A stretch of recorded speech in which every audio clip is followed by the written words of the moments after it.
आपले विरोधी पक्षाचे नेते हनुमंत जगदाळे साहेबांच्या आशीर्वादाने विकासात्मक काम करत असताना या ठिकाणी भूमिपूजन झालं।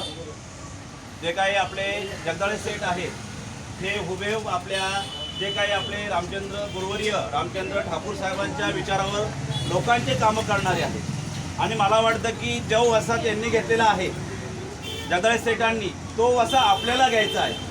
कारण लोकशाही महत्त्वाची आहे। सर्व महिलांना सर्व समाजाला बरोबर घेऊन चालणारे व्यक्तिमत्व मला वाटतं गुरुवर्य रामचंद्र ठाकूर साहेबांनंतर मला पूर्ण हुबेहूब व्यक्तिमत्व फक्त सेठमध्ये दिसतं आहे। म्हणून सर्वांनी ह्या गोष्टीचा विचार करून आपल्याला विकास करायचा आहे आणि आपल्या समाजाच्या जे काही लोकशाही आहे गुंडशाही पण वाचवण्यासाठी आणि जे काही धूर्त लोकांपासून सावध राहण्यासाठी आणि आपल्या घरांचा विकास करण्यासाठी आपल्याला चांगल्या प्रतीचे घरं या ठिकाणी हिरनंदी मिळवण्यासारखी मिळण्यासाठी आणि विकास करण्यासाठी जगदाळे साहेबांच्या पाठी राहायचं आहे। म्हणून मी तुम्हाला सगळ्यांच्या वतीने 2 शब्द बोललोय। धन्यवाद साहेब।